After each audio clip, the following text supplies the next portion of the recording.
Jumpa kembali di MTD Journal Inspiration of Life. Pagi ini saya mau coba sharingkan teman-teman dengan tema Iblis akan bisikan hal negatif kepada kita apabila Tuhan kehendaki kita sebagai alatnya. Jadi ulah iblis itu ya begini teman-teman. Pekerjaan iblis itu bagaimana caranya untuk kita bisa menggagalkan waktu kita dipakai Tuhan menjadi alat Tuhan memberikan kebenaran firman Tuhan gitu. Jadi iblis akan selalu membisikkan hal-hal negatif kepada kita ya apabila Tuhan kehendaki kita sebagai alatnya untuk memberitakan kebenaran firman Tuhan tersebut gitu. Jadi iblis dengan cara negatif membuat kita negatif itu kita pasti tidak mampu, kita akan dicemooh, kita akan jadi tidak diterima oleh dunia. Kita selalu iblis akan katakan itu. Jadi cara iblis untuk bisa membatalkan apa rancangan kehendak Tuhan itu ya dengan menggoda kitanya, dengan membisikkan kita hal-hal negatif sampai kita jadi akhirnya ragu sendiri teman-teman. Untuk memberikan firman Tuhan itu ragu sendiri. Sebenarnya kalau kita sudah lebih mengerti akan firman Tuhan lebih dalam, sebenarnya kita ini hanya dipakai oleh Tuhan hanya sebagai alat aja teman-teman. Adapun masalah nanti apa yang kita mau katakan, apa yang kita mau, ini semua itu roh Tuhan yang ada di dalam kita yang akan berakting seperti itu teman-teman. Jadi bukan kitanya hanya alat Tuhan. Justru yang bahaya teman-teman apabila pribadi kita ini tidak bisa jadi alatnya. Jadi pribadi kita ini menjadi alatnya kita sendiri. Maksudnya mungkin baik gitu. Maksudnya baik membela Tuhan, tapi bisa jadi negatif teman-teman. Kebaikan kita itu bisa dimanfaatkan oleh iblis menjadi tidak baikan, menjadi kejahatan gitu. Jadi memang yang paling benar itu apabila kita dipakai oleh Tuhan sebagai alat Tuhan, ya kita cuma dengan modal kita sebagai seperti selang air ya. Selang air itu bukan airnya loh. Jadi kalau kita orang dunia, manusia kadang-kadang pengennya kita jadi airnya dan selangnya sekaligus gitu. Tapi kalau di dalam Tuhan itu kita hanya menjadi salurannya aja. Kita menjadi wadah untuk seperti selangnya, wadah airnya teman-teman. Adapun airnya itu adalah roh Tuhan teman-teman. Airnya itu pasti isinya roh Tuhan. Roh Tuhan itu pasti menggerakkan ya firman-firman itu gitu. Firman-firman sebagai materi air itu digerakkan yang menjadi ya siraman gitu, siraman kebenaran firman Tuhan kepada sesama kita, ke semua kita gitu.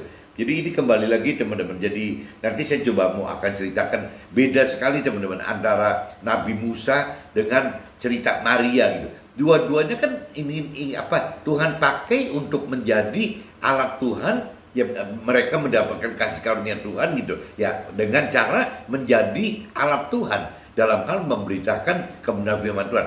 Kalau Nabi Musa kan dipakai oleh Tuhan kan langsung sebagai Nabi Musanya gitu. Tapi kalau Maria dipakai Tuhan Allah itu hanya sebagai wadah untuk si Nabi Isa gitu, memberitakan kebenaran firman Tuhan. Tapi intinya sama teman. Jadi si Nabi Musa yang dipakai untuk sarana memberitakan firman Tuhan secara langsung di dalam diri Nabi Musanya, sedangkan Maria itu dipakai Tuhan hanya sebagai tempat untuk lahirnya si Nabi Isa ini teman-teman.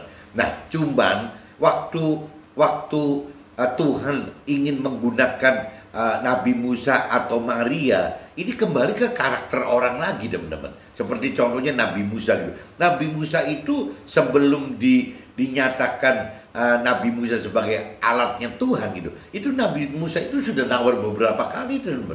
Dari mulai nawar bahwa dia ini nanti bagaimana kalau diperolokkan ya memberitakan firman Tuhan tapi nggak diterima sama sesamanya gitu. Itu bagaimana istilahnya, bagaimana bisa menyampaikan memberitakan kebenaran firman Tuhan tapi seolah-olah dianya nggak tahu cadel kali ya, kalau bahasa sekarang ini cadel. Jadi ngomongnya susah gitu, nyebutnya bukan cadel kali ya, jadi susah ngomong gitu, gagap gitu ya, mungkin gagap kali ya, bukan cadel. Kalau cadel mungkin kalau ngomong nggak bisa gitu, kalau gagap ya ngomongnya susah gitu loh.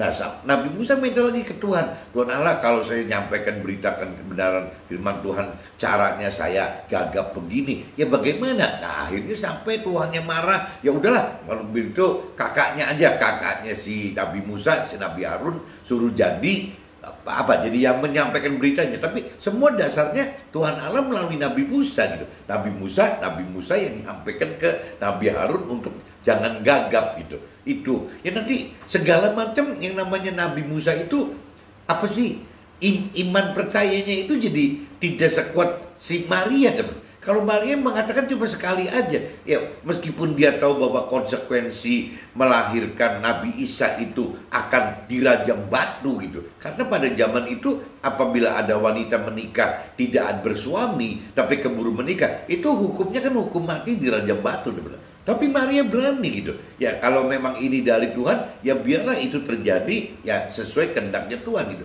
Jadi berani sekali gitu. Nah, waktu Maria katakan seperti itu, sebenarnya waktu akhir-akhir cerita Nabi Isa juga berkata begitu. Ya waktu ingin disalib gitu, Nabi Isa juga sama. Ya kalau bicara nuruti dari dagingnya dia, ya ketakutan gitu. Nabi Isa pun ketakutan.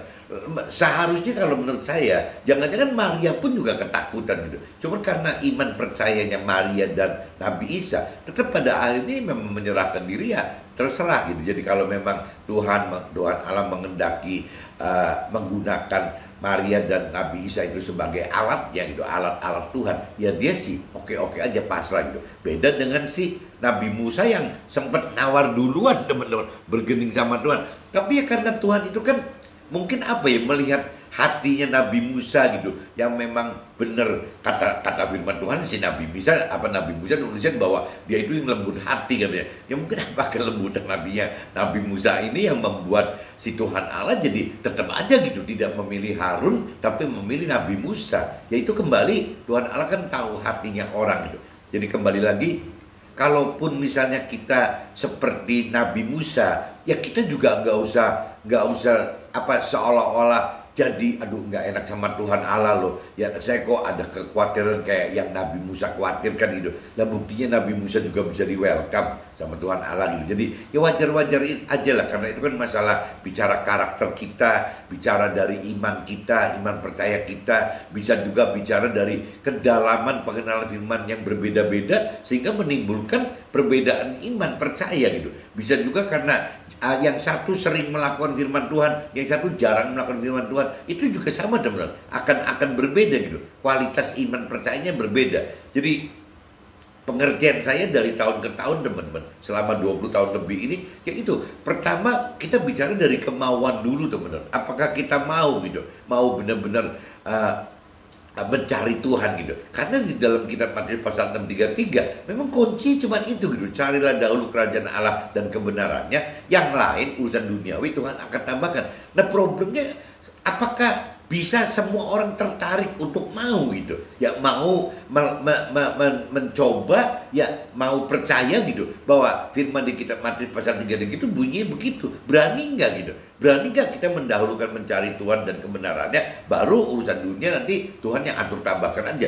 Orang dunia dan orang keyakinan kan kebalik, teman. Jadi mencari itu bukan mencari kerajaan Allah dan kebenaran, tapi mencarinya itu ya dunia dulu gitu. Sukses duniawi, bahagia duniawi, pemenuhan nafsu-nafsu duniawi. Setelah ini diperoleh semua, katanya orang dunia dan orang punya keyakinan, nanti setelah itu saya nyari Tuhan. Saya percaya kok, saya percaya Tuhan, saya percaya firman Tuhan. Tapi nanti ya setelah mencari sukses duniawi, bahagia duniawi, pemenuhan nafsu duniawi. Nah, waktu saya sudah mendapat itu, berarti saya merasa hidupnya nyaman dan aman, sehingga bisa ada waktu untuk mencari Tuhan dan kebenaran firman Tuhannya. Pola orang dunia, orang berkeyakinan itu seperti itu, teman. Nah, Tuhan katakan apabila orang sudah benar-benar bisa lebih mencintai sukses duniawi, kebahagiaan duniawi, pemenuhan nafsu duniawi lebih besar daripada mengasihi Tuhan, ya itu nggak mungkin orang yang sudah mendapatkan itu gitu ya, target sukses duniawi, bahagia duniawi, yang namanya pemenuhan nafsu dunia, itu kan kategorinya pasti orang kaya, teman. Nah Tuhan katakan apabila kita sekarang miskin, lebih mudah mencari Tuhan, meskipun tidak mudah, berarti sukarnya tidak sangat sukar lah. Orang yang tidak kaya itu mencari Tuhan itu sukar, tapi tidak sangat sukar. Tapi Tuhan katakan di firman-Nya, apabila orang kaya, apabila kita sudah menjadi kaya, mencari Tuhan itu jadi sangat sukar gitu. Sukar sekali. Nah ini tinggal kita mau pilih yang mana. Kalau kita benar-benar mau hidup, mau mencari Tuhan, percaya Tuhan bahwa ada kehidupan yang kekal, bukan yang sementara di dunia ini. Ya mau nggak mau kan kita harus mencari Tuhan dulu, benar. Berarti kitab Matius pasal 6:33 itu kan nggak salah. Ya carilah dulu kerajaan Allah dan kebenaran. Memang ngomong begitu kok. Nanti masalah yang duniawinya Tuhan tambahkan. Yang dunia saat itu adalah makan, minum, dan pakaian, benar. Tapi kalau saat sekarang jadi berkembang banyak sekali ya, makanannya jadi kelasnya macam-macam, yang namanya pakaian juga branded, dari mulai kita beli baju batik di Pasar Sentono Pekalongan yang 30-50 ribu juga ada teman-teman, yang tangan pendek gitu, sampai harga baju yang ratusan ribu bahkan jutaan gitu, belasan juta ada teman-teman.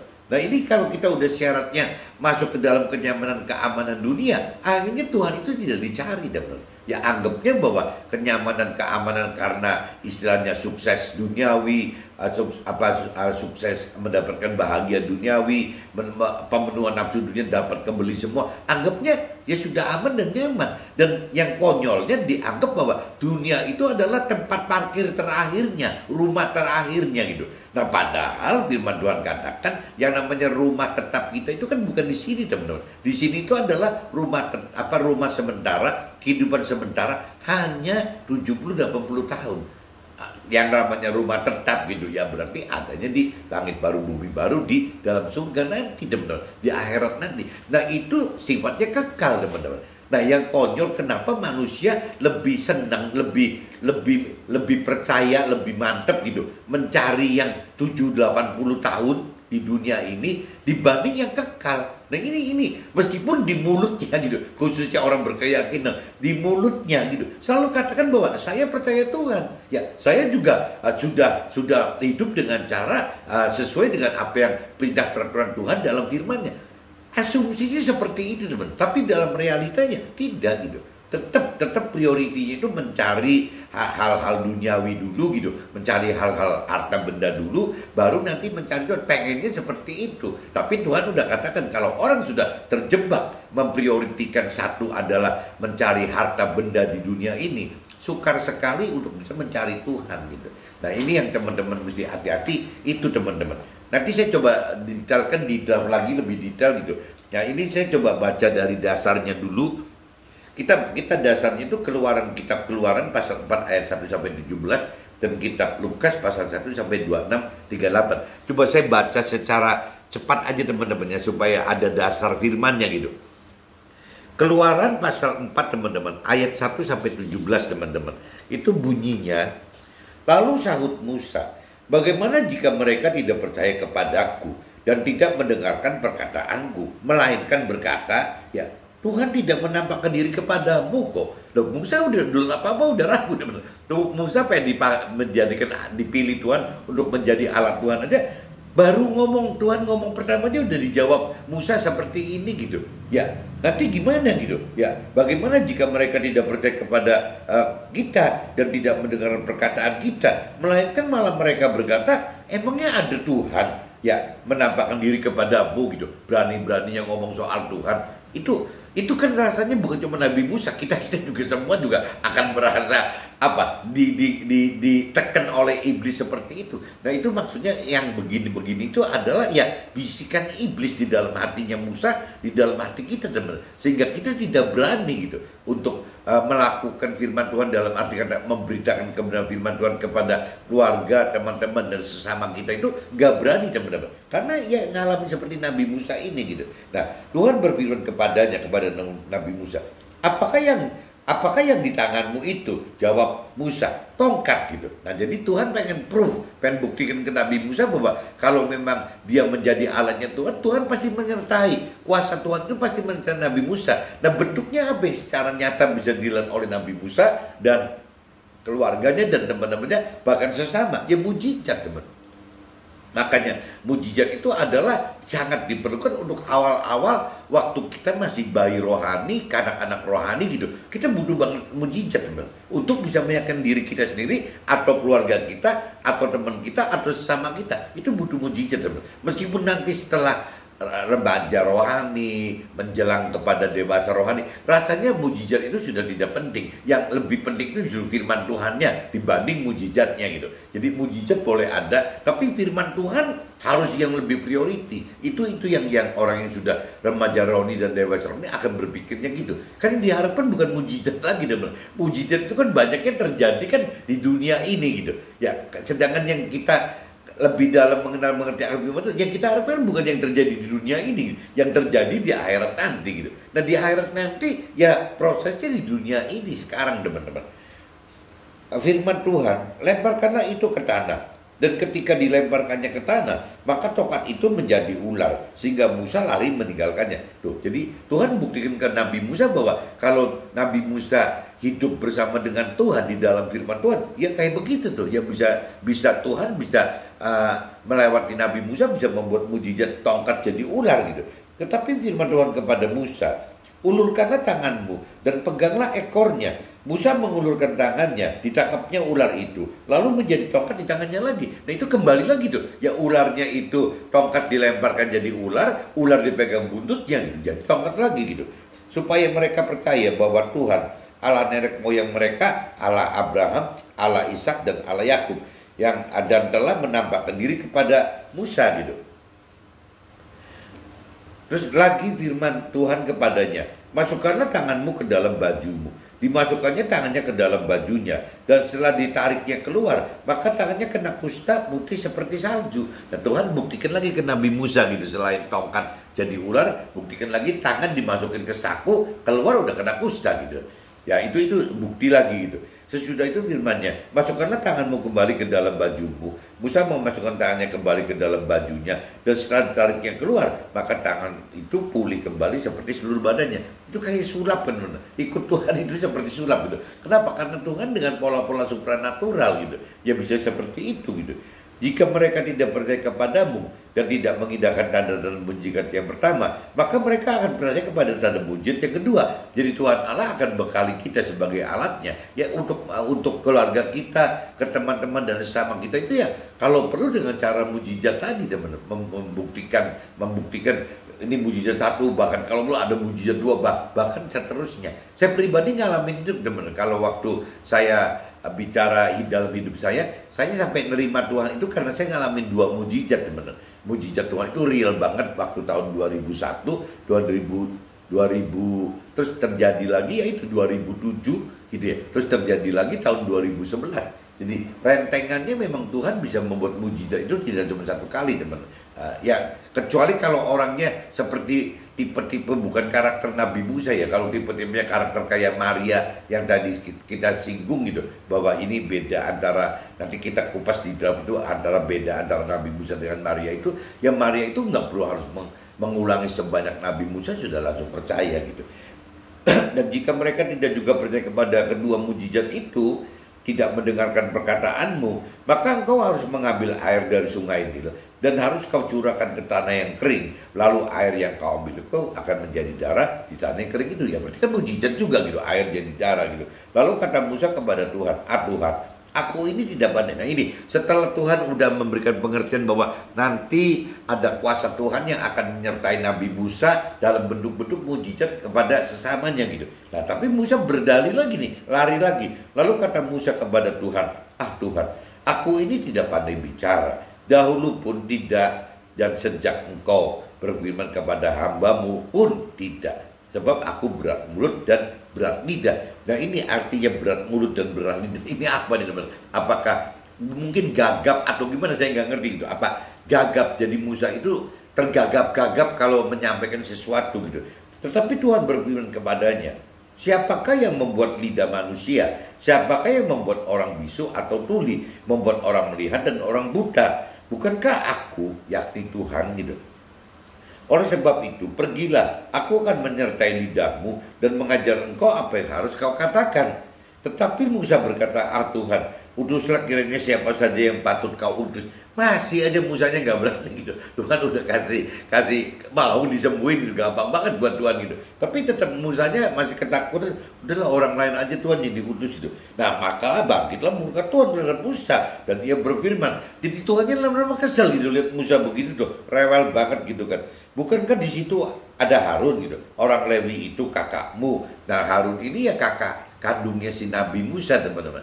Jadi apa? Jadi saudara tiri ya, berarti satu ibu tapi lain bapak gitu. Aku tahu bahwa ia pandai bicara. Lagi pula ia telah berangkat menjumpai engkau. Dan apabila ia melihat engkau, ia akan bersuka cita dalam hatinya. Maka engkau harus berbicara kepadanya dan menaruh perkataan itu ke dalam mulutnya. Aku akan menyertai lidahmu dan lidahnya dan mengajarkan kepada kamu yang harus kamu lakukan. Ia harus berbicara bagimu kepada bangsa itu. Dengan demikian ia akan menjadi penyambung lidahmu dan engkau akan menjadi Allah baginya gitu. Jadi mesti ada mediator. Musa itu baru mau setelah Harun menjadi mediator dan Tuhan baru kesel-kesel tapi menyetujui gitu. Saking mungkin ngelihat hatinya Musa baik gitu, bagus. Ya akhirnya jadi begitu tuh. Jadi kemana-mana Nabi Musa itu memberikan firman Tuhan itu harus ada Harunnya gitu sebagai speakernya gitu. Nabi Musa yang sebagai alat Tuhan menyampaikan melalui Nabi Musa sampaikan ke Nabi Harun untuk jadi speakernya gitu. Ia harus berbicara bagimu kepada bangsa itu. Dengan demikian ia akan menjadi penyambung lidahmu dan engkau akan menjadi seperti Allah baginya. Dan bawalah tongkat ini di tanganmu yang harus kau pakai untuk membuat tanda-tanda mujizat gitu. Nah ini saya sudah baca di kitab Keluaran pasal 4 ayat 117 dengan segala macam tingkah laku si Nabi Musa dan Nabi Musa ya seperti itu gitu. Nah sekarang saya coba mau bandingkan dengan Maria teman. Maria itu ada di Lukas pasal 1 ayat 26 sampai 38 saja gitu. Lukas pasal 1 ayat 26 sampai 38 teman. Nah ini judulnya pemberitahuan tentang kelahirannya, kalau saya universal itu kelahiran firman Tuhan teman. Karena Nabi Isa itu diidentikan waktu Nabi Isa di dunia itu kan dia kan menyampaikan firman Tuhan Allah teman. Nah, tapi kalau setelah Nabi Isa itu sudah wafat gitu di kayu salib, nebus dosa kita dan nebus segala macam kesalahan kita, penyakit kita, ketidakharmonisan kita, kemiskinan kita udah ditebus semua gitu. Ya berarti ya Nabi Isa sudah di surga gitu. Nah apa yang disampaikan Nabi Isa itu kan oleh Roh Tuhan gitu, oleh Roh Tuhan dibuat menjadi kitab suci teman-teman oleh murid-muridnya. Nah itu yang disebutnya firman Tuhan itu teman-teman. Jadi ini judulnya gitu. Dalam bulan yang ke-6 Allah menyuruh malaikat Gabriel pergi ke sebuah kota di Galilea bernama Nazaret kepada seorang perawan yang bertunangan dengan seorang ternama bernama Yusuf dari keluarga Daud. Nama perawan itu adalah Maria. Ketika malaikat itu masuk ke rumah Maria, ia berkata, "Salam, hai engkau yang dikaruniai, Tuhan menyertai engkau." Jadi kalau kita hati kita tergerak dengan perihal masalah rohani dengan Tuhan, ya itu katanya di sini sih jadi yang dikaruniai. Bagi orang dunia sih mungkin mengesalkan kali, dikarunia kok soal urusan begini, bukan dikarunia urusan berkat duniawi. Orang dunia dan orang berkeyakinan selalu pola pikirnya kan itu benar. Kalau tidak ada berkat ya berarti tidak ada Tuhan. Kalau ada berkat berarti ada Tuhan. Selalu orang dunia mikirnya gitu. Jadi kebalik gitu. Nah, ketika malaikat masuk ke rumah Maria, "Salam, hai engkau yang dikaruniai." Jadi waktu ini ingin menjadi alat Tuhan aja tuh berarti sudah dikaruniai teman. Bukan kalau dapat rezeki harta benda itu baru dikaruniai. Ini kebalik nih ya. Dapat dipilih oleh Tuhan menjadi alat Tuhan aja sudah disebutnya secara rohani itu karunia gitu. Tuhan menyertai engkau. Maria terkejut mendengar perkataan itu, lalu bertanya di dalam hatinya, "Apakah arti salam itu?"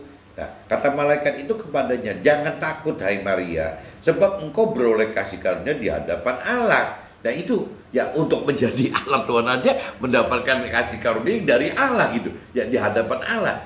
Nah, kalau orang dunia nggak mau, teman-teman, orang keyakinan nggak mau gitu. Kalau memang istilahnya Tuhan mau memberikan kasih karunia kepada saya gitu, ke orang dunia atau orang yang berkeyakinan, ya bentuknya harta benda, teman-teman. Ya sukses duniawi, bahagia duniawi, pemenuhan nafsu duniawi, itu loh yang dianggap bahwa berkat rohat, berkat duniawi itu ya, itu karunia yang diinginkan oleh orang dunia dan keyakinan itu seperti itu, bukan menjadi alat Tuhan loh.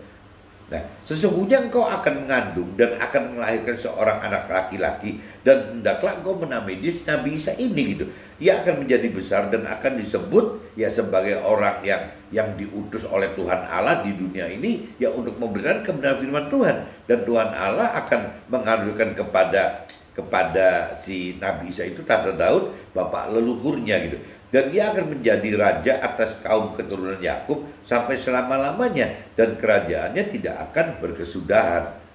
Kata Maria kepada malaikat itu, bagaimana hal itu mungkin terjadi karena aku belum bersuami. Dan jadi Maria bingung gitu, ini kalau benar dia mau jadikan alat Tuhan sebagai seorang ibu yang melahirkan Nabi Isa. Dan si Maria kan mikir, ini gimana caranya saya nikah juga belum, apa juga belum gitu. Nah sedangkan Nabi Isa itu kalau bicara dari sisi rohani kan pengennya kan memang ya lahir dari perawan gitu, bukan lahir dari ibu-ibu yang sudah punya anak gitu. Nanti ketukar-tukar gak keruan gitu dengan statusnya orang dunia dengan orang yang dari Tuhan gitu. Nah ini ya jelas Maria ya begitu. Nah, tapi Maria kan tahu konsekuensi apabila belum bersuami sudah menikah punya anak, itu konsekuensinya tahu loh teman-teman, bahwa dia itu akan mati dirajam ya oleh orang-orang sekitarnya, karena memang hukumnya bunyinya begitu teman-teman.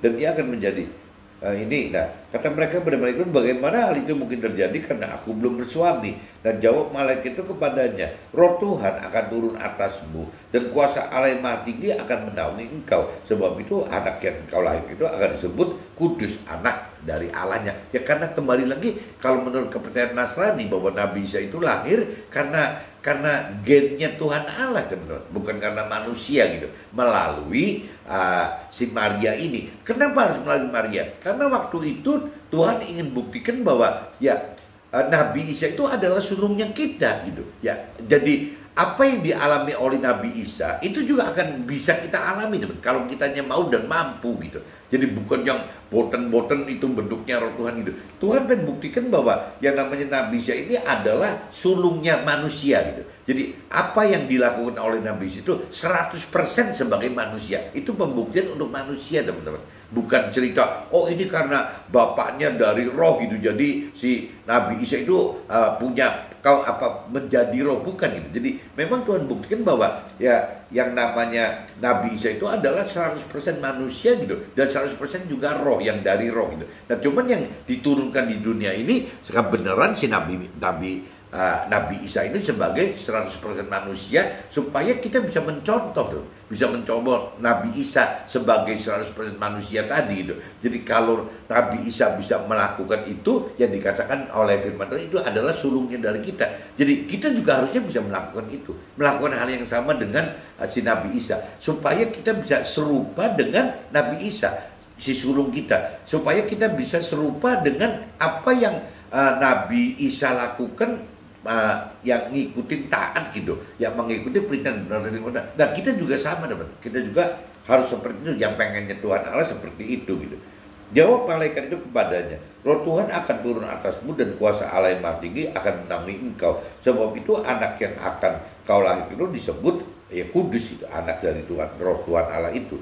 Dan sesungguhnya Elisabet anakmu itu, ia pun sedang mengandung seorang anak laki-laki pada hari tuanya. Jadi Maria punya saudara kakak sepupunya apa namanya Elisabet. Nah Elisabet juga dipakai oleh Tuhan untuk bisa melahirkan yang namanya si Yohanes Pembaptis itu gitu.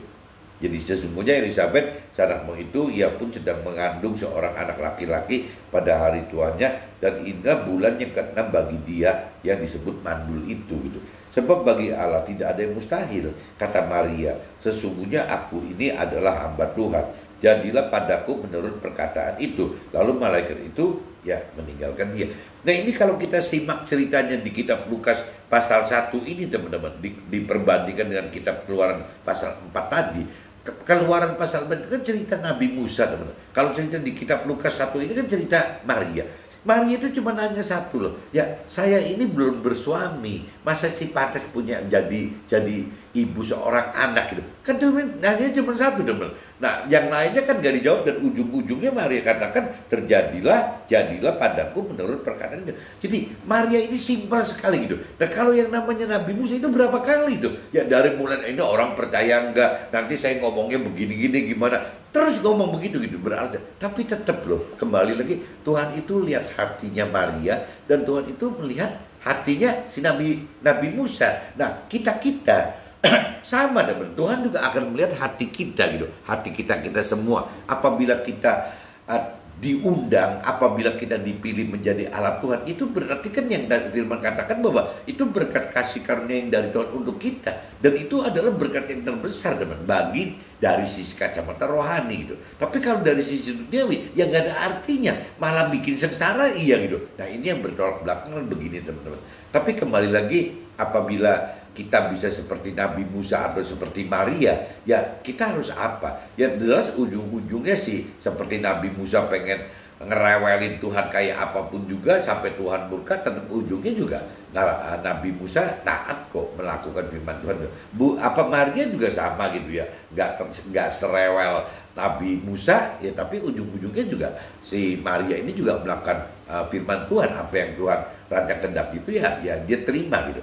Jadi dua-duanya pada ujungnya sih akhirnya dipakai oleh Tuhan, teman, menjadi alat Tuhan. Nah, problemnya maksudnya hari ini saya mau sharingkan, apakah Tuhan juga mau pakai kita sebagai alatnya Tuhan gitu? Ya, kalau kita benar bisa dipakai oleh Tuhan menjadi alat Tuhan, mestinya gitu secara rohani, secara firman Tuhan, secara Tuhan dari sisi kekekalan gitu. Ya kita ini benar-benar menerima kasih karunia Tuhan, teman.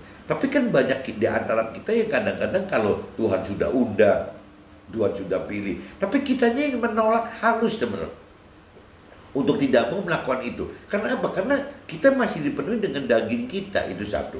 Kedua, si iblis juga selalu bisikin itu, teman-teman. Ya, menakut-nakuti kita untuk tidak berani gitu menjadi alat Tuhan. Nah, ini yang mesti kita camkan, hati-hati. Jadi waktu Nabi Musa mengalami seperti itu, ya banyak sekali faktor-faktor iblis yang akan ngomong begitu tuh. Nanti kalau orang nggak percaya gimana, lu ngomongnya belepotan, gagap begitu, ini. Banyak sekali, teman-teman.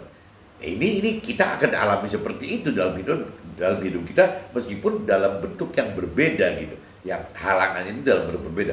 Begitupun dengan Maria, kan Maria itu juga berpikir bahwa waduh, ini secara logikanya kalau saya punya anak, kalaupun saya mau punya anak gitu, ini konsekuensinya bisa mati di ranjang batu nih, karena melanggar hukum waktu itu. Sama, teman-teman. Jadi waktu kita ingin menjadi alatnya Tuhan itu, yang saya mengerti gitu, kendalanya nggak sedikit, teman-teman. Saya kebenaran tinggal di keluarga besar gitu. Jadi akhirnya kalau cerita masyarakat atau komunitas, di komunitas pun problem kok, teman. Saya rasakan gitu. Jangan di keluarga. Ya kalau di masyarakat oke lah, nggak terlalu kenal saya gitu. Tapi begitu masuk ke tingkat agama gitu, beragama, masuk ke dalam komunitas beragama yang saya anut di Nasrani gitu, ya timbul semua anggap, bahkan bisa anggap saya ini sesat gitu. Padahal waktu saya gerak pertama menjadi alat Tuhan itu bersama dengan rohaniawan loh, rohaniawan yang formalnya gitu. Tapi saya dan rohaniawan itu berdua yang mendirikan satu community untuk menjadi alat Tuhan, memberitakan kebenaran firman Tuhan dengan cara bagaimana bahwa yang benar itu harus ada pujian penyembahan gitu, karena memang Tuhan suka itu. Setelah itu harus ada kesaksian gitu, memberitakan kesaksian hidup apa yang kita alami bersama Tuhan di dalam Tuhan. Setelah itu membuktikan bahwa kuasa Tuhan itu ada dengan penyembuhan, dengan apa yang urusannya bukan kayak medis, bukan dengan penyembuhan tubuh atau jiwa, tapi dengan roh gitu. Nah, teman-teman, memang saya pikir di semua agama juga ada gitu yang bisa seperti itu gitu. Bagaimana penyembuhan itu bukan dari tubuh sama jiwa, tapi dari kekuatan roh gitu. Di Nasrani juga ada, teman. Di Islam juga sering lihat di rukyat atau apa sih namanya gitu. Kalau di Muslimnya gitu. Nah, kalau kalau di Nasraninya itu penyembuhan dengan cara-cara seperti itu, dengan cara rohani gitu. Dan itu ada, teman. Nah, waktu kita seperti itu ya bisa dicemooh loh teman, bisa dicemooh oleh komunitas. Kok aneh ya ini orang belagu banget gini gini gini gitu. Udah komunitas sampai dikucilkan, saya dan rohaniawannya dikucilkan 2 tahun, dianggapnya ajaran sesat. Padahal semua yang kita lakukan udah kan firman Tuhan gitu. Itu. Terus nanti masuk lagi keluarga besar mulai benci gitu. Keluarga besar pun mulai benci, mulai menganggap bahwa ini orang lagi apa-apaan sih, kok jadi bodoh. Biasanya begini-begini sebelum bicara Tuhan menuhan gitu. Kok ini orang hebat, bagus gitu. Tapi begitu masuk ke Tuhan-Tuhanan kok malah jadi begini. Bahkan pesan-pesan ke anak cucunya kali, tuh jangan ikutan saya gitu yang seperti itu gitu. Jadi akhirnya rusak semua bisnisnya. Bisa begitu loh. Belum lagi masuk ke keluarga kecil, kakak adik saya, keluarga kakak adik saya juga mengucilkan gitu, dianggapnya aneh gitu. Nah, yang lebih konyol lagi kalau sudah masuk ke dalam keluarga kita sendiri, teman-teman. Yang kita ketemu orang tua kita ketemu mertua kita ketemu anak mantu kita, dan yang paling berat itu kita ketemu pasangan kita, teman. Bisa berat sekali gitu. Ini benar-benar suami gila gitu. Tapi mungkin yang suami juga bisa ngomong gitu, ini istri gila kan, nggak waras. Karena konsekuensinya memang begitu, teman-teman. Jadi dari awal itu ya, dari cerita Nabi Abraham itu juga sudah aneh gitu, ceritanya dianggapnya nggak wajar. Nyambung lagi nanti ada cerita Rasul Paulus itu ya, dianggapnya juga aneh lagi, nggak wajar. Nabi Isa juga dianggapnya aneh, nggak wajar, gila gitu. Jadi semua memang kita sebagai pelaku-pelaku firman itu akan melakukan hal yang tidak wajar bagi dunia, teman. Nah ini kebalik sekali, teman, kebalik sekali dengan seperti itu, teman-teman. Nah ini saya coba langsung masuk draft aja, teman-teman. Saya udah baca di kitab Lukas, Keluaran pasal 4 ayat 1 sampai 17, dan sudah masuk ke dalam kitab Lukas pasal 1 ayat 26 sampai 38. Nah ini saya coba masuk ke draft saya aja, teman-teman. Kitab Keluaran pasal 4 ayat 1. Lalu sahut Musa, bagaimana jika mereka yang tidak percaya kepadaku dan tidak mendengar perkataanku, melainkan mereka malah berkata, Tuhan tidak menampakkan diri kepadamu. Ya kenapa kamu kok ngomong ini? Itu mana Tuhannya gitu, mana Tuhannya. Nah ini kadang-kadang bagi kita orang yang pengen menjadi alat Tuhan ini susah ngebuktinya, teman. Karena Tuhannya kan tidak nampak gitu. Nah meskipun Tuhan kadang-kadang bantu kita dengan cara ya nubuat yang berujung kepada mujizat-mujizat seperti itu, teman-teman. Apa yang terjadi pada Nabi Musa? Jika Tuhan pilih kita menjadi alatnya, maka kita akan selalu ragu dengan kemampuan kita sendiri. Jadi Nabi Musa juga akan mengalami seperti itu, teman. Jadi tidak aneh ya kalau kita pun dipakai menjadi alat Tuhan, kita pun akan ragu-ragu, teman. Apalagi ditambahin bisikan-bisikan iblis yang bikin kita makin takut, teman. Kita makin nggak pede gitu. Ya ini yang dialami Nabi Musa, rasanya juga akan dialami kita. Bahkan mungkin kita lebih gawat daripada Nabi Musa, teman. Karena iman percaya kita jangan-jangan tidak sekuat Nabi Musa gitu. Ya akan mengalami seperti itu, teman-teman. Nah, untuk membuat kita percaya, maka Tuhan akan membuat mujizat yang terkait dengan kita pribadi. Jadi awal-awal Tuhan biasanya membuat satu mujizat untuk kita pribadi supaya kita beriman gitu, bisa lebih percaya kepada Tuhan dan berkembang kepada mujizat-mujizat yang terkait dengan orang lain gitu melalui kita. Jadi setelah kita mengalami mujizat, biasanya nanti ada tuh, teman-teman, yang mujizat-mujizat susulan yang lain gitu, yang tidak terjadi di kita tapi kepada keluarga kita, kepada teman kita, kepada community kita, kepada masyarakat kita, sesama kita, bisa begitu, teman-teman. Sehingga kita makin beriman percaya kepada pribadi Tuhan. Jadi dari kejadian mujizat yang terjadi di dalam kita sendiri dan mujizat yang terjadi kepada orang lain gitu, itu yang membuat kita makin beriman percaya, teman. Level iman kita naik gitu. Meskipun tadi saya sudah katakan bahwa kalau bicara ukuran mujizat itu adalah apa ya, teman-teman ya? Kalau dari sisi rohani tingkatnya masih balita dan anak-anak rohani, teman-teman. Karena masih percaya Tuhan itu dengan harus melihat gitu. Nah sedangkan firman Tuhan katakan kalau percaya yang benar itu adalah percaya tidak perlu melihat gitu. Karena hal-hal di akhirat tidak terlihat.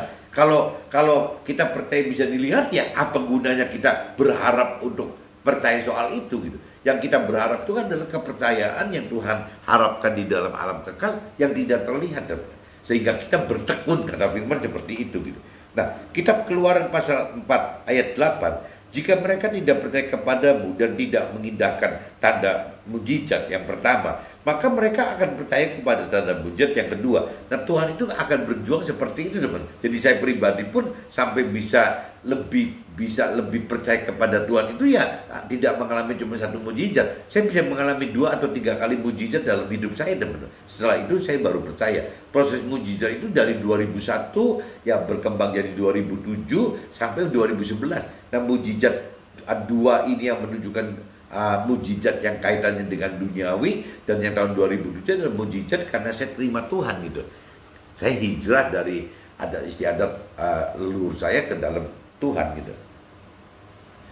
Nah, ini jadi Tuhan tidak berhenti membuat mujizat cuma sekali. Tuhan bisa bikin mujizat beberapa kali. Tuhan akan bantu kita menjadi alatnya dengan mujizat-mujizat yang disampaikan melalui suara Tuhan dalam hati kita, atau bahkan dapat berupa suara nyata juga gitu. Jadi Tuhan itu berinteraksi dengan kita itu akhirnya suara Tuhan di dalam kita, teman-teman.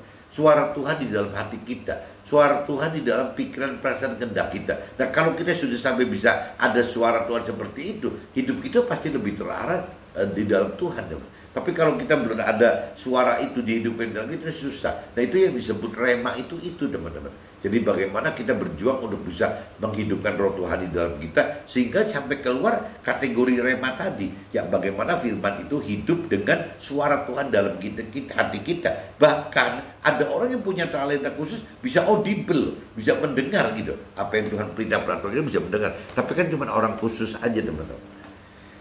Kitab Lukas pasal 1 ayat 30, kata malaikat itu kepada Maria, "Jangan takut, hai Maria, sebab engkau peroleh kasih karunia di hadapan Allah." Gitu. Terpilih menjadi alat Tuhan dalam memberitakan firman Tuhan adalah berkat rohani dari kasih karunia Tuhan yang jauh lebih berharga dari berkat duniawi yang didambakan orang dunia dan orang-orang berkaitan pada umumnya. Nah, ini bedanya gitu, teman-teman. Kalau cerita rohani firman Tuhan gitu, pengen sekali memberkati kita itu dengan apa? Bagaimana menjadikan alatnya Tuhan sehingga yaitu disebutnya ya dari kasih karunia Tuhan, teman. Kalau orang dunia rasanya orang keyakinan mungkin mikir loh, belum tentu mau gitu. Ya, apakah mau harta benda itu ditukar dengan bentuknya berkat rohani yang seperti ini? Orang dunia pasti mengharapkannya berkat duniawi yang berupa harta benda tadi, teman-teman. Kalau orang rohani yang orang sudah lebih mengerti akan Tuhan akan mengerti bahwa berkat yang termahal itu adalah berkat rohani gitu, bukan duniawi gitu. Tapi tidak mudah, teman-teman. Dalam kitab Lukas pasal 1 ayat 38 kata Maria, "Sesungguhnya aku ini adalah hamba Tuhan. Jadilah padaku menurut perkataanmu itu." Ya, keberanian Maria untuk percaya dengan iman lebih daripada Nabi Musa. Kalau kita ngelihat kejadian kan Maria itu ngomong sekali loh. Ya, nanti gimana, saya kan belum bersuami. Kalau dipakai oleh menjadi alat Tuhan sebagai ibu dari Nabi Isa, nanti bagaimana? Cuman itu aja, teman. Beda dengan Nabi Musa yang berulang-ulang kali dipertanyakan gitu. Dan yang dipertanyakan itu tidak urusannya seberat Maria gitu. Kalau Maria itu kan cuma nanya sekali, tapi hukumnya berat sekali, teman-teman. Hukumnya itu kalau sampai dirajam batu kan mati gitu. Dan kalau Nabi Musa kan nggak ada hukum yang bisa membuat Nabi Musa mati itu kan nggak ada. Cuman mungkin nggak dihargain gitu loh. Ya mungkin ditertawain, mungkin ya dikonyol-konyolin. Ya paling begitu doang, teman. Jadi ini beda keberanian, teman. Beda. Nah, ini kembali lagi iman kepada Tuhan itu yang dikatakan bentuknya itu harus nyata melakukan firman Tuhan, teman. Nah, waktu melakukan firman Tuhan itu butuh keberanian, teman. Keberanian. Jadi kalau direnteng, temennya, berarti kan yang paling ujung itu kan kita harus punya iman untuk berani melakukan firman Tuhan yang meskipun nggak wajar itu bagi dunia. Tapi kalau untuk bisa berani melakukan itu, teman-teman, selain roh Tuhannya, kita juga harus mengerti firman Tuhan dulu, teman. Bagaimana kita mampu mengerti firman Tuhan sehingga kita berani gitu melakukan firman Tuhan. Karena kita tahu ada roh Tuhan, kita tahu masalah nanti gangguan iblis seperti ini, udah lebih tahu semua. Tapi waktu kita mau mampu mengerti firman Tuhan, juga sama, teman, harus mau mengenal firman Tuhan gitu. Nah, urusan mau mengenal firman Tuhan, ini Tuhan tidak punya gitu, tidak mau membuat mengenal Tuhan mengenal firman Tuhan itu harus dengan paksaan. Tuhan nggak mau, teman.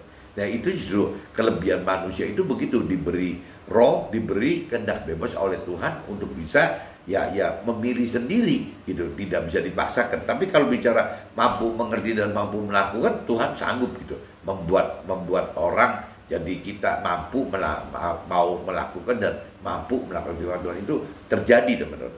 Itu kalau cerita mampu untuk mengerti firman Tuhan dan mampu melakukan firman Tuhan gitu.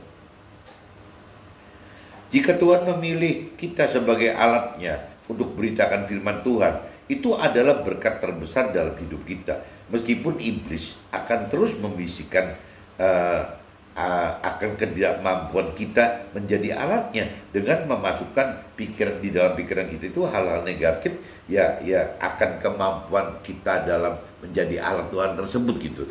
Jadi teman-teman jangan merasa aneh, teman-teman. Ini sudah bukti yang nyata sekali bahwa seorang Nabi Musa pun gitu yang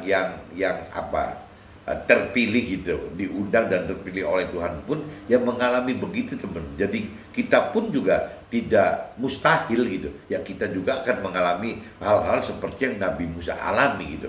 Nah ini cuman kan kita udah tahu cerita. Kalau waktu Nabi Musa kan Nabi Musanya belum punya cerita, teman. Ya seniornya siapa yang mengalami itu kan belum ada gitu. Tapi kalau kita sekarang itu kan sudah ada ceritanya, teman. Ada cerita, banyak cerita di kitab suci kan yang terkait dengan Nabi Musa, yang terkait dengan Nabi Abraham, yang terkait dengan Raja Daud, yang terkait dengan Raja Salomo. Raja Salomo berarti kalau di Muslimnya itu Sulaiman gitu ya. Terus ada lagi terkait dengan ya ini kaitannya kalau kita hari ini cerita ada terkait iman percaya tentang Maria gitu kan, ada cerita juga tentang Nabi Isa gitu, dan tentang Paulus gitu, Rasul Paulus, dan ya sampai ke kita ini, teman-teman. Ya kita ini punya apa ya? Kalau kita benar-benar mengasihi Tuhan Allah gitu, ya kita akan berasa, teman, bahwa kita ini untuk bisa mengasihi Tuhan Allah itu menjadi alat Tuhan itu tidak bisa lain, teman. Ya kita harus benar-benar bisa taat gitu untuk bisa melakukan firman Tuhan. Bukan cuman mengenal firman Tuhan loh, bukan cuman mengerti firman Tuhan. Yang Tuhan minta itu adalah bagaimana kita mengenal firman Tuhan, mau mengenal firman Tuhan, dan kita mampu mengerti firman Tuhan dan mampu melakukan firman Tuhan, teman. Itu yang Tuhan mau, itu gitu. Nah, untuk mampu melakukan firman Tuhan itu tidak ada jalan lain, teman.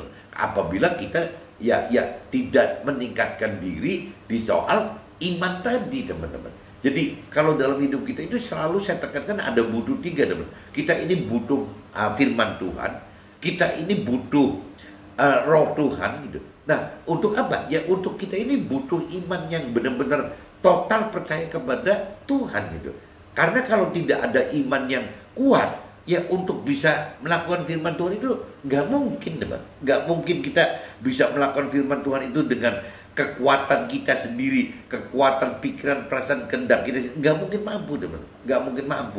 Jangankan melakukan firman Tuhan, mengerti firman Tuhan pun, mengerti firman Tuhan pun, firman Tuhan katakan nggak mungkin gitu. Ya apabila kita tidak menggerakkan roh Tuhan di dalam diri kita. Nah yang sering saya ingatkan juga, apakah teman-teman atau keluarga saya sudah tahu belum bahwa yang namanya di dalam kita itu ada roh kita yang sebagai wadah dari roh Tuhan. Nah kalau kita tidak mengerti bahwa di dalam kita ada roh kita, dan bagaimana bisa yang namanya roh Tuhan itu hidup di dalam kita gitu? Karena roh Tuhan itu adalah tempatnya ada di roh kita. Bisa hidup apabila kita menyediakan roh kita sebagai wadah si roh Tuhan itu, teman. Jadi kembali lagi, teman-teman, kalau bicara mau mengenal firman Tuhan mungkin masih bisa dasarnya kemauan kita pribadi sebagai manusia. Tapi begitu kalau bicara kemampuan untuk mengerti, kemampuan untuk melakukan, tidak ada cara lain, teman-teman harus bisa menghidupkan Tuhan. Oke teman-teman, mudah-mudahan pagi ini sharing bisa kita tangkap, dan apabila kira-kira bisa ada manfaatnya, tolong bagikan keluarga dan teman-teman lain. Oke teman-teman, see you, bye-bye.